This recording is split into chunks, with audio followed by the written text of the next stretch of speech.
Kaya pala si Alden Richards, next stop na ng panliligo kay Catherine dahil nga nagkabalikan itong si Daniel at si Catherine daw. True? Ito nga, may nakausap ako, yung malapit kay Daniel. Nililibak yung mga artistang tumatakbo.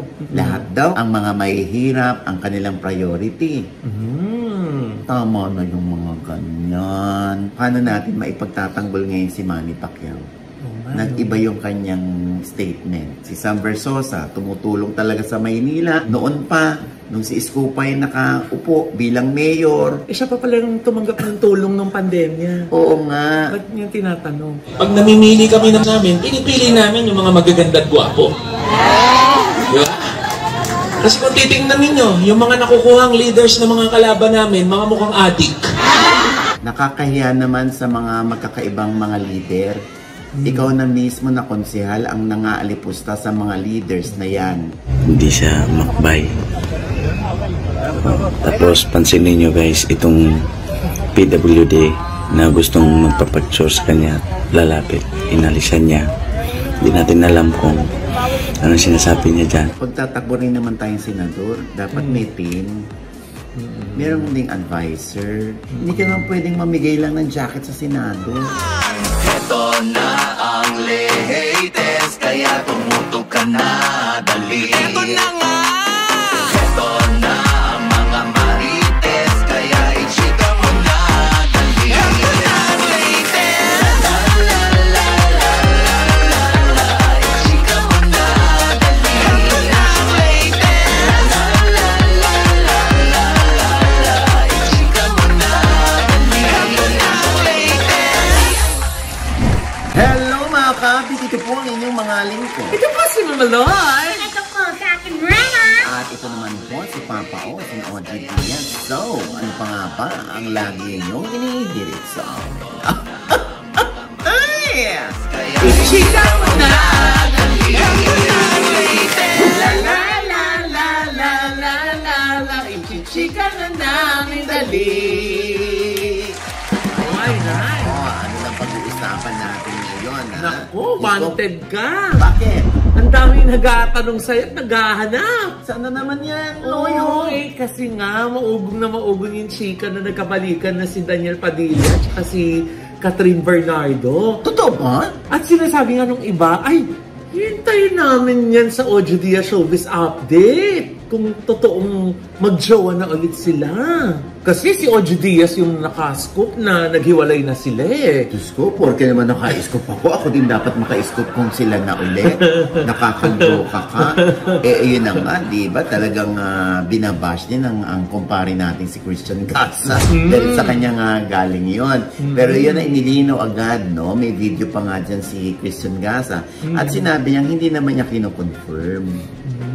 Oo, nagkaayos. Oo, yung nagkabalikan ay i-confirm pa lang daw niya. Kaya nga, di ba? Dahil dyan, nagkagulo yung mga fans. Yes! Oo, dahil yan na nga, nagkakadugtong-dugtong na yung pinagtatagni-tagni nila yung mga pagkakataon na parang, kaya pala si Alden Richards, next stop na ng panliligo kay Catherine dahil nga nagkabalikan itong si Daniel at si Catherine daw. True? Ay, Diyos ko, hindi. Iba yung rason kung bakit huminto. Parang may surot dito. Hindi gusto kong kumamot. Naiyak na gano'n yun. Pero kinamot ko na din siya. Anyway. Ay! May malaking surot. Hindi yan surot, kuya ko yan. Nadikit lang si Brenna sa'yo, nangati ka na. Oo nga, Diyos ko. Alam mo naman yan, higad yan. Ano na nga, nakakaloka. Ano na nga? Ayun na nga. So, nilinaw na ni yan through Ate Long. Oo, yung talagang number one fan ni Catherine. Nagkasama sila. Ang sabi ni Mami Min Bernardo. Oo, eto. Mami, kumusta mo naman yung mga post ni Catherine? I know they're very well. Huwag kayo masyado naniniwala sa mga fake news. Basta, tanungin na lang si Tita Lo. Ayan. Huwag daw maniwala sa fake news. So, paano na yan? Ito nga, may nakausap ako, yung malapit kay Daniel. Oo. Lumayo. Kasi malapit siya.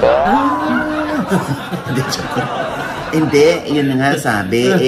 Ano? Yes, Tito Odge, nagkaayos sila. Pero yung balikan, wala pa. Pero okay sila. Naku, kuya. Yung mga okay-okay na yan, magkakabalikan din yan sa ending eh. Ay, nako, Diyos ko, pag narinig ka ng Katniel fans, nako, iibigin ka nila. Yayakapin ka nila kung yan ay magkakatotoo. Oo, kaya lang, di ba, yung mga fans si Catherine, talagang ang binabash naman, si Daniel. Yung parang, anong kinalaman ni Daniel? Sorry pero anong kinalaman ni Daniel para i-bash? Unang-una, chismis yun. Yun nga yung kumakalat na nagkabalikan. So, bakit kailangan i-bash yung si DJ? O i-bash si Catherine? Tapos, ang dami pang mga, syempre, may mga mema pa yan na, Catherine, huwag mo nang aanin yan, ha? Babalikan yan, Diyos ko.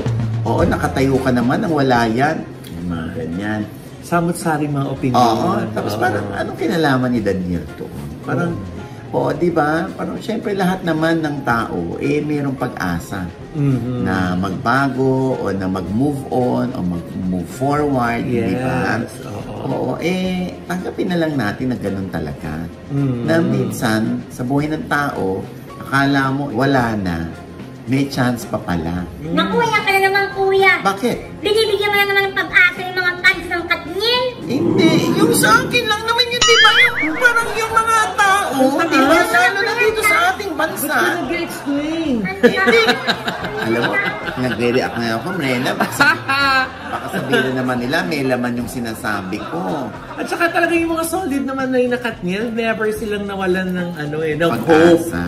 na sana magkabalikan, di ba? Pero talaga na yun sa dalawang party involved. Kung magiging friends na lang ba sila o magbabalikan ba sila, only time can tell, di ba? Yes. Pero hypothetical question, sa'yo din, Rena, itatanong ko, mas okay ba na maging friends kayo ng ex mo o hindi? Ako okay lang. Lalo na may pinagsamahan kayo. Yes. Check dapat yun. Tsaka alam mo yung tipong pag mag-friends sa kayo, ibig sabihin nakalimutan yun na yung nakaraan.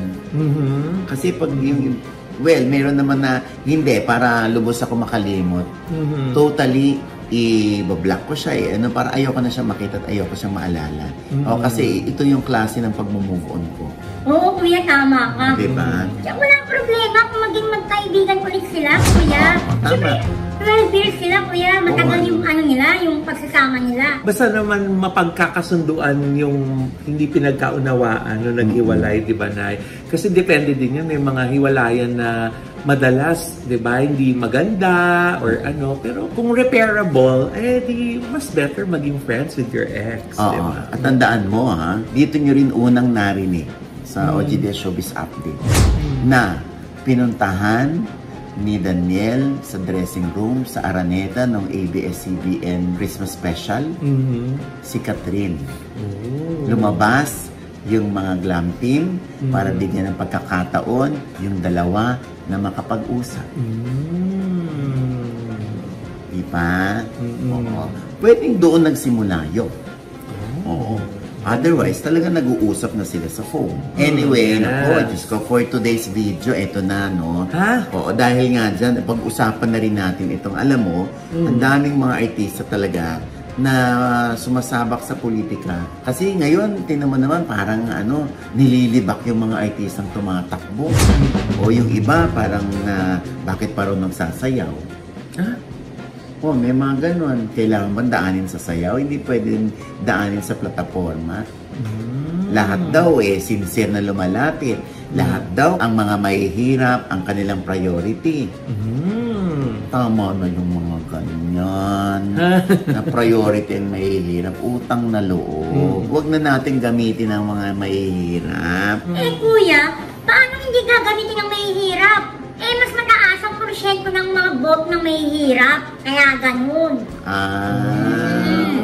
Pero di ba maganda marinig din kung ano yung mga plano mo, ano yung mga gusto mong gawing batas para sa mahihirap, di ba? Para sa mga mambabatas natin. Iba-iba yung mga issue ngayon na ikinakabit sa mga artista, sa mga kilalang personalidad na tumatakbo. Yun na nga yung mahirap di ba? Tumatakbo yung mga artista, nabugbog din sila sa viral.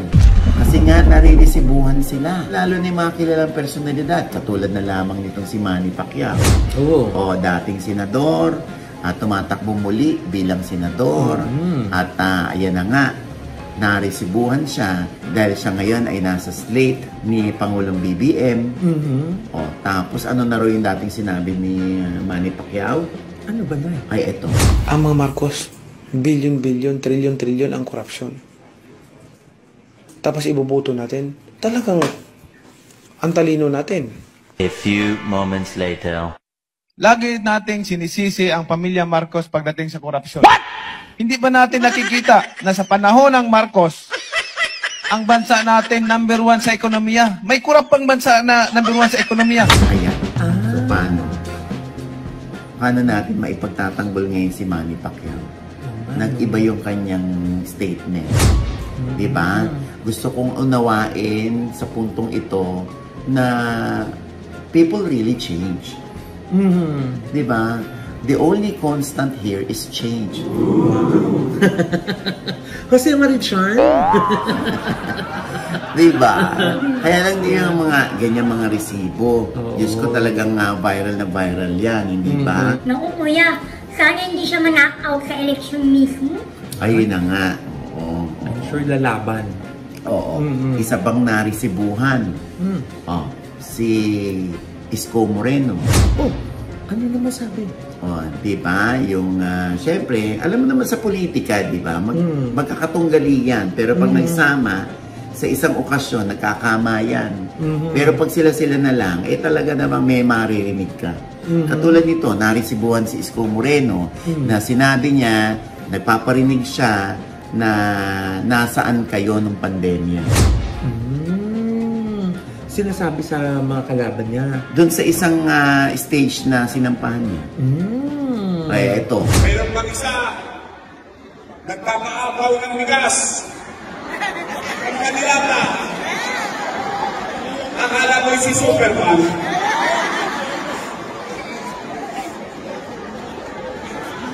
Ang tanong namin, nasaan kayo ng pandemya? Ngayon, nandito po tayo para i-inaugurate together with Mayor Isko Moreno and sa Barangay 585 po tayo ngayon dito sa May Santa Mesa, Sampaloc, Manila para buksan yung isa na naman pong front row e-eskwela natin. Ito po yung front row para magbigay ng tulong and sabi ko nga before the pandemic, ngayong pandemic and tuloy-tuloy pa rin po yung pagtulong hanggang nandito po yung front row. Hindi tayo titigil hanggang mas marami tayong matulungan mga kababayan and ngayon po mga estudyante natin sa Pilipinas. Maraming salamat po. Parang front row, number 1. Kaya sa mga taga front row, maraming salamat sa inyo. Sana mamaya uulan. Gumit na kayo sa kalye. Nang dumami pa kayo. Ayan. Katulad yan, si Sam Versosa, tumutulong talaga sa Maynila. Noon pa, nung si Isko pa yung nakaupo bilang mayor. Siya pa pala yung tumanggap ng tulong nung pandemya. Oo nga. Ba't niya tinatanong? Kaya nga, nasaan daw? Obviously, pandemya, dahil naka-face mask pa, naka-face shield din, hindi ba? So, andun si Sam Versosa. O dahil nga si Sam Versosa, o si SV ay tumatakbo bilang mayor ng Maynila, talagang pariringgan talaga siya. At saka ang dami pa niya nilabas na resibo na hindi lang sa Manila, pati sa ibang panig ng Pilipinas, tumutulong siya. Kahit wala pa siyang balak na tumakbo noon, at saka hindi niya baluarte yung mga pinagpupuntahan niya. Imagine mo, ginagamit niya yung kanyang mga companies para extend ng tulong sa mga taga Manila. Hindi lang sa Manila, sa ibang lugar din sa Pilipinas. Diba? Kasi ganun talaga ka-consistent yan si Sam Versosa. Wa-Hechos. Maging sa Kasuso Foundation, tumutulong ang front row. Yung mga breast cancer patients. Imagine niyo pag naging mayor pa yan ng Maynila. Ang swerte ng Maynila. For the past 10 years na di ba? Talagang pilantropo na si Sam Versosa. Diba? Kaya mahirap na sa panahon ng teknolohiya ngayon Minsan kailangan natin talaga, bago tayo magsalita, isipin muna natin, teka lang, meron ba akong nasabi ng taliwas? Oo. Iko-contradict ko ba yung sarili ko dito sa mga bago kong sasabihin, di ba? Hindi lang para sa mga artista, saka sa mga ibang mga politiko tumatakbo. Kahit ordinaryong tao ka, di ba? Pag meron kang mga statements, isipin mo kung kino-contradict mo ba yung sarili mo. Diba? Correct, oo. Ito nga, Loy. Meron pang isa. Meron pa? Oo. Ito, nasa posisyon naman sila. Hindi ko alam kung sino kaaway nila. Pero na-offend yung iba. Naparatangan sila ng masakit. Kuya, sino yan? Ayun nga, si Alfred Vargas, yung konsehal sa 5th District ng QC. Ay, parang nabasa ko nga yun, Nay. Oo. Ito nga, anong nasusulat dyan? Ito na yung nasusulat, Basa. Kami ni Kong PM, yung kapatid niya. Oo. Pag namimili kami, pinipili namin magaganda at gwapo. Kasi kung titignan ninyo, yung mga nakukuhang leaders ng mga kalaban namin, mga mukhang adik. Totoo, di ba? Tsaka puro may utang. Hindi nagbabayad. Totoo, di ba? Kilala namin yung mga leaders ng kabila eh. Hindi ba, bro? Kaya sa tingin ko, Colonel, marami kayong ikukulong ng mga adik. Ay, sinabi ba niya talaga ito, Nay? Sinabi niya yan. Hindi natin alam kung ano yung backstory niyan eh. Yung konteksto. Oo. Pero ito yung video. Mabigas, di ba? Yan ang gusto natin.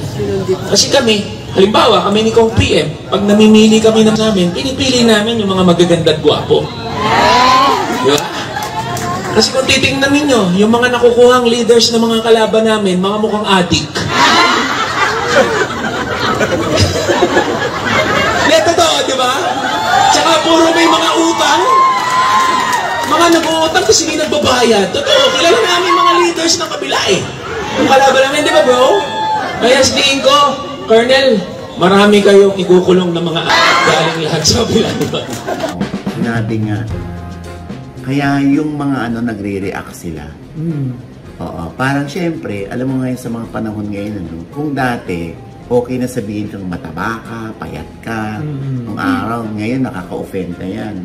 Lalo pa pagdating sa itsura. Diba? Ibig sabihin ko, kung hindi ka biniyaan ng magandang mukha, syempre makakarinig na, ang pangit mo. Hindi ka maganda. Na-offend yung mga, yung alam nilang hindi sila maganda, at alam nilang pangit sila. Diba? Yung aminado sila, pero para i-rub in pa. Parang medyo lampas sa guhit yun. Kaya nga nagre-react sila. Ito, katulad nito, may nag-comment. So, nakakahiya naman sa mga magkakaibang mga leader. Ikaw na mismo na konsehal ang nangaalipusta sa mga leaders na yan. Konsi, sa sobrang taas mo, masakit kapag lumagapak ka. May ganyan pa. Sabi naman nung isa, hindi namin kailangan ng model. Kailangan namin ng matinong leader. Masyado mong iniisip ang sarili mong imahe kaysa sa kapakanan ng tao. Ang dumi ng politika ninyong dalawa ng kapatid mo. Hindi kayo nakakatuwa. Alam mo, kanina pa ako nag-i-scroll dito. Gusto ko makakita ng kahit mga 3 lang. Na bilang pag-unawa or pag-approve sa ni Alfred. Pero wala eh. Puro negative. I'm sure ito naman ay nakarating na kay Alfred. Sana magawa niya ng paraan. Kasi syempre, maraming medyo na off doon sa kanyang tinuran. Saka yun nga, Nay, may resibo. Yun ang sinasabi ko. Pag resibuhan tayo, mahirap eh. At saka sa larangan talaga, Nay, kahit na cliche, bata pa lang ako, naririnig ko na yung saying na tuwing election, vote on issues, not on personality. Diba? Hindi ganda ng mukha, hindi dahil kilala ka, diba? Ang batayan dapat talino, tapat na paglilingkod, diba? At saka yung tunay na malasakit sa mga mamamayan. Magbabalik po ang dapat. Naman. Ay, sorry. Anyway, sa akin lang, dapat tayo, huwag pa rin tayo lalampas sa guhit. Yes. Yung sa kagandahang asal. Di ba? O pwede namang ano yun, pang barkada yun, pang nagiinuman yung mga ganun, di ba? Kasi dito, publiko yung nakaharap. Ayun, narisibuhan. And I'm sure, it's a lesson learned para sa magkapatid na Vargas. At sa lahat din na tumatakbo. Oo. Na pag nagsasalita po kayo, ang dami pong kamerang nakaharap sa inyo. Correct. Kaya handa lang po tayo sa mga magiging masasabi balik natin. O, dahil may balik, dahil may resibo. Uy, teka muna kuya, meron pa ha? Sino? Di ba si Willie Revillame, kuya? Nabayaran na? Ay, oo nga si Willie. Oo. Binabalik din yung mga dati niyang statement. Correct. Sa pagtakbo sa Senado. Correct. Ayan nga, yung dati na wala siyang kaplano-planong tumakbo bilang senador. Tapos biglang kailangan na siya ng mga mahihirap. Ito na yung tamang pagkakataon para siya tumakbo. Ayan, narisibuhan din yan eh. Oo eh. Ayan. Hindi ko magpapalit kahit na anong pwesto sa gobyerno. Sa araw pong ito, tuloy-tuloy pa rin po ang wawin. Hindi ko po kailangan kumandidato. Hindi ko po kailangang manalo. Ang kailangan ko ay makasama kayo. Dahil sa puso ko, sa isip ko, dapat laging ang mga Pilipino, kayo ang panalo. Tapos ngayon tumatakbo siyang senador. Tapos, ayan, narisubuhan ulit siya. So, tinatanong siya ni Gretchen Ho kung anong plano. Parang naiinis pa siya, napipikon siya, na parang, sandali, hintayin niyo muna ako manalo. Hintayin niyo muna ako mag-end. Parang, hindi nga, ano nga plano mo? Parang sa kanya, diba, parang naghuhula na, ano bang nauna? Manok o itlog, parang gano'n. Parang, di ba, yung cliche ng I'll cross the bridge when I get there. Yung gano'n. Eto, meron pang isa. Di ba, tinanong siya sa isang parang maliit na press con. Oo. At tinanong siya kung ano yung batas na pwede mong ipasa na tatak Willie Revillame. Ganda ng tanong. Bilang isang senador, at kilala kayo sa pangalang Kuya Will, bigyan niyo po ako ng isang batas man lang na kapag nagsabi itong batas na ito, si Kuya Will yan. Okay, magandang tanong yan. Ha? Una, maiangat talaga ang buhay ng mga Pilipino. Na matulungan talaga. Ako para sa akin, ang batas dapat batas para sa mahirap. Marami na tayong batas na ginawa. Tama, ang ganda ng tanong mo ha. Nakakapag-isip yung tanong na yan. Ikaw, ano sa tingin mo ang batas na gagawin ko? Babalik ko sa'yo. Ikaw, baka may suggestion ka. Hindi. Ikaw ba? Kasi, isa kang mamamayang Pilipino. Ano ba sa tingin mo ang dapat na batas na gawin ko para sa mga kababayan natin? Bakit ako sa ganun tanong? Hindi kasi nga, gusto kong makinig sa inyo. Okay, yan. Gusto kong makinig sa inyo para tama ito ha. Tama itong tinatanong niya sa akin. Para pagpunta ko ng Senado, isa to sa mga tanong. Nung ako ito, di ba, nagkakampanya. Ay, kailangan ulit.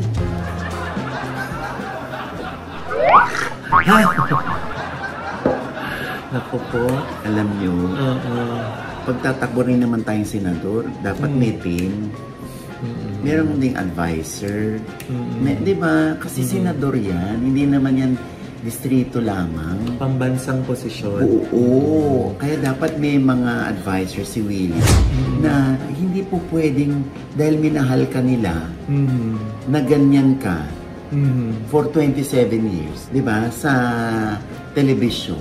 Ganun ka rin sa sa pagiging politiko. Magkaiba yung pinapasok natin ha. Hindi ka naman pwedeng mamigay lang ng jacket sa Senado. Correct. At saka hindi lahat ng magtatanong sa'yo, fan mo. Yung iba gustong makilala ka, di ba? Kaya inaalam nila kung ano yung mga plataforma at plano. At saka mahaba-haba pa ang campaign period. So hindi ito yung huling pagkakataon na matatanong yung mga kandidato natin ng mga ganung mga katanungan. Oo. Tsaka may mga debate pa yan. Oo. Kaya dapat nag-iingat si Willie sa kanyang mga sinasabi. Ako nag-gets ko siya. Or kahit si Aling Tasing, nag-gets siya na para sa mahihirap yung kanyang batas na gagawin. Gusto maging specific nung nagtanong. Ano ba yung specific answer mo na batas na galing kay Willie Revillame? Parang o dadagdagan ko ang pensyon ng mga senior citizen. O ang mga senior citizen dapat hindi na kinukuhaan ng ano, bla bla bla. Yung gano'n na tiyak, hindi yung lagi nating gagamitin yung mahihirap. Lahat naman talaga ng politiko. Sa totoo lang, mga mahihirap talaga ang gusto nilang tulungan. Pero pagdating ulit sa susunod na eleksyon, mas nanganganak yung percentage ng mga mahihirap. Kaya sinasabi nga nila, di ba? Alam mo, masakit sa atin to, di ba? Bilang miyembro din tayo ng industriyang ito, no? Na nakakarinig kami ng, Diyos ko, nagdadagdag na naman ng mga payaso sa Senado, di ba? Ang sakit sa atin, no? Parang kahit kami damay. Kasi magkakapatid tayo dito eh. At saka na, di ba, most of the time gusto natin ding ipagtanggol yung mga kapatid natin sa industriya. Exact. Kaya encourage naman natin sila to be the best, di ba, of themselves. Para may offer sila sa table, kumbaga sa mga mamamayan natin. Kasi parang walang pinagkaiba yan na sa pagiging artista eh. Halimbawa, di ba? Pag artista ka, hindi ka lang magre-rely sa script. Siyempre, aaralin mo kung paano mo i-portray yung role mo na gagampanan. Kung host ka ng isang show, di ba? Siyempre, hindi naman dadating ka lang doon na pagdating doon, tsaka mo na lang babasahin yung script. Maghahanda ka, anong i-offer ko para ma-entertain ko yung mga manonood ko, di ba? Kung dancer ka, mag-practice ka ng sayaw. Hindi pagdating mo doon, pag-isipin ko lang ano yung tugtog, tsaka na lang ako sasayaw. Kumbaga, lahat ng bagay may paghahanda. Lalo na kung trabaho. Lalo na kung trabaho na, dahil ang paglilingkod bayan ay trabaho, di ba? Uy, kuya, teka ha. Meron pang isang na-viral si Willie. Ay, oo, yung ano, di ba, sinasabi nga ni Willie na siya ay para sa mahihirap. Na naririnig niya ang damdamin ng mga mahihirap. Nakikinig siya sa mga mahihirap. At alam niya kung anong pangangailangan ng mga mahihirap. Tapos may isang video na talaga namang katakot-takot yung pangbabash kay Willie. Dahil nga sa video ito. Ito. Yan guys, pansinin niyo po itong video na ito. Pag-picture ni Willie dito sa mga taong hindi kalinisan. Tingnan mo, hindi siya makbay. Tapos pansinin nyo guys, itong PWD na gustong magpapicture sa kanya, lalapit, inalisan niya. Hindi natin alam kung ano sinasabi niya dyan. Ayan, gusto niya pabigyan na lang ng damit. Ayan, gusto magpapicture yung tao, iniwasan niya. Pero ito guys, merong lumapit na dito. Pagkamay sa kanya, tapos mukit na siya diyan. Kasama yung GP party list, no? Yan guys, malalaman natin yung tamang politiko na pwede natin iluklok sa Senado. Kung karapat-dapat ba silang mamumuno sa bayan.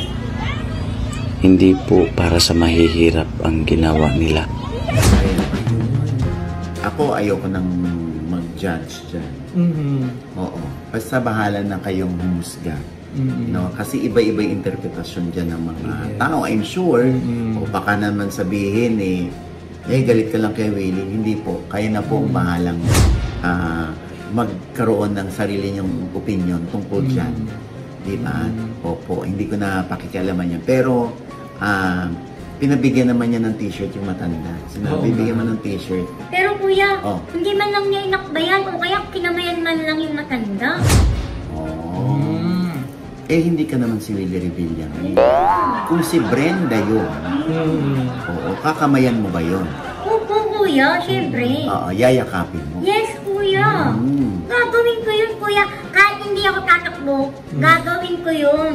Baka nga yakapin ko pa yun, kuya Tsaka, kuya, bibili ko pa yung tinda ng sampagita. Ganun ang totoong malasakit sa kapwa. Mahirap din ang buhay namin, kuya, kaya dama ko yung matanda. Kamu si Brenda, taga-Pasay yan. Na tuwing kampanya, anong hinintay mo? Ayuda, kuya.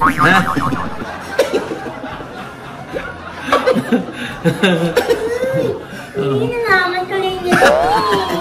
Ay, nako. Uy, pero kasi din, Raya, in fairness din naman, minsan naman, di ba, baka mamaya nagmamadali na si Kuya Will, di ba? Dahil nga kita mo, sumakay siya doon sa sasakyan after. Minsan, di ba, yun din na nagiging issues ng ibang mga tao sa mga kandidato, yung pag feeling nila hindi sila napansin. Pero minsan, sa dami ng kailangan mong pansinin, pag hindi ka napansin, yung iba mabilis din naman na sumasama yung loob. Oo. Pero alam mo, ako ibang klase pag kinamayan mo yung mga tao. Mariremember nila yan. Hanggang pag uwi nila ng bahay, kinamayan ako ni Willie Revillame. Inakbayan ako ni Willie Revillame. Binigyan ako ng t-shirt ni Willie Revillame. Oo. Tapos, nakita ko yung matanda, tinulungan ni Willie Revillame. Wala siyang pakialam kung walang nakatutok na camera, pero tinulungan ni Willie Revillame. Kasi kung ako yan, Loy, pag nakita ko yun, slow clap for Willie. Eh, syempre, iba naman yung nakita natin. So, ayoko namang i-judge si Willie na iba yung pakiramdam ko. Hindi. Eh, nasa kanya pa rin yun. Na dapat maging aware siya next time. Kasi hindi natin alam, baka may mga nakatutok na ibang camera, ma-misinterpret. Yes, o nga. Yung actions kasi minsan na misinterpret. Oo, diba? Tsaka yung mga resibo, dapat alerto tayo dyan. Na talagang hindi may iwasan na nagre-resibo mga tao. Oo. Lalo sa panahon ng eleksyon. Oo. Ito nga, diba? Merong si Maxi Andreson. Yes, yung champion na drag queen sa Philippines.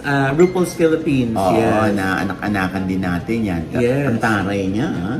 Ay, sold out concert. Hello, diba? April 5 yung next. Yeah. Diba? Alam mo, nakakaloka ito. Kaya na-viral si Maxi. Kasi parang katotohanan yata, inilalahad niya. Doon sa isang kanta niya. Oo, yung kinanta niya yung kay Glock 9, yung upuan. Yung ano nga, paano nga yun, Nay? Huwag kang masyadong halata, bato-bato sa langit. Ang matama ay huwag magalit, bato-bato pik. Ha? Ganun ba yun? Sarap-sarap lang. Binago na. Eto.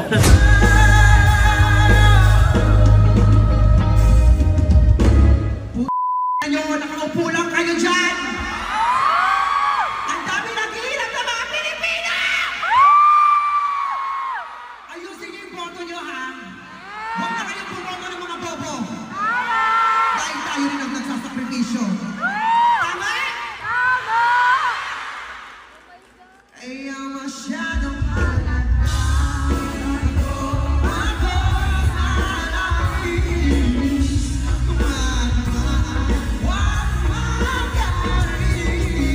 ayun, Hay nako. Enough said. And with that, mga kaibigan, ito po ang inyong mga lingkod. Ito po si Mama Loy, mga nanonood pa sa amin na hindi pa namin subscriber. Please subscribe now na. Click nyo lang po yung subscribe button na nandyan sa ibaba. At kung naibigan po yung aming episode ngayon, meron kayong komento sa lahat namin chika, comment below, click the like button. Huwag kalimutan i-click ang notification bell. Dahil pag in-click nyo kayong unang-una manonotify na meron kaming latest update. At syempre pa ang kanya-kanya namin mga channel. Yes, sana naman dapat mag-subscribe po kayo sa channel ni Mama Loy sa YouTube. That's Mama Loy. M-A-M-A-L-O-I. Pati po sa aking other social media accounts, sa Instagram, sa Facebook, at saka rin po sa TikTok. At nais po natin magpasalamat sa NB Skin Beauty and Wellness Center for skin, face, body, and wellness. Nandiyan po sila sa Mother Ignacia sa tapat lang po ng ABS-CBN. Doon po sa Grandia Place. Siyempre, mabukod kina Angelo at Attorney Reggie Tongol ang ating legal counsel. Yes. Siyempre, love na love din natin mga staff. At si Doktora Rhea Trinidad. Yes, Dr. Rhea! Thank you so much. At syempre, doktor na rin lang. Syempre, ang gorgeous smile, dental clinic. Ayan po. Doc JC Solis. Yes! Nasa tapat lamang po yan ng Christ the King Church sa E. Rodriguez. Siyempre, at almost 200 na branches na ng Ideal Vision. Diba? Dr. Jessica D, thank you so much. Yes. Ayan. Siyempre, Mrena. Yes, hello mga ka-update. Pag-follow naman po ng aking FB page. At Mrena po, M-R-E-N-A. Yes. At syempre pa, naku, talagang panalong-panalo si Brad Pitt sa ating panayam sa kanya. Sa OTBS Inspires. Kung ano yung sinasabi kong panalong-panalo, kailangan mapanood ninyo para hindi kayo mahuli. Nakakatawa talaga siya. Hanggang dulo. Oo, di ba? Yes. 40 minutes na para kayo nanood ng Netflix ni Alex Calleja. Ay! Ayan, syempre pa. Oy, nako ha. Mag-iiba na ang pwesto ng Nail Cocktail. Ay! Malapit lamang doon. Dilipat na sila. Sa Bellagio Center, din sa itaas ng Coffee Bean and Tea Leaf. Yes! Starting Feb 28 ang Nail Cocktail. So, Wow. lalayo siya ng konti sa Headway Vera Salon. Ay, ang bongga naman ng Nail Cocktails. Thank you, Nail Cocktails, for our nail care. Yes! Diba? At syempre, happy birthday sa aking angel na si Jen. Yes! Jennifer Happy Abasio. Happy birthday. Ayan, sinurprise namin siya, no? Sinurprise namin siya. Oo, siya yung naghanda ng kandila.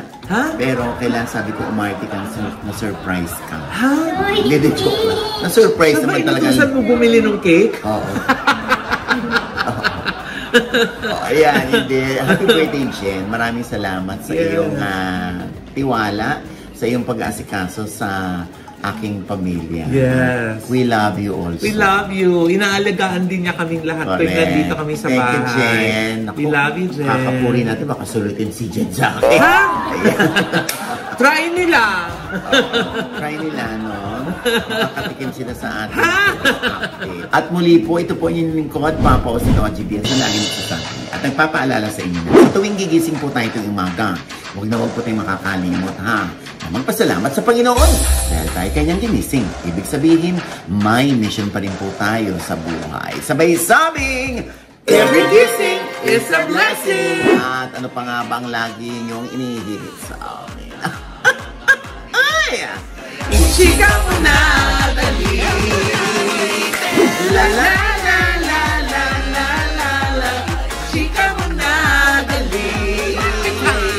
La la la la la la la la! Chika mo na, dali! Para ka Mona Lisa pa yan.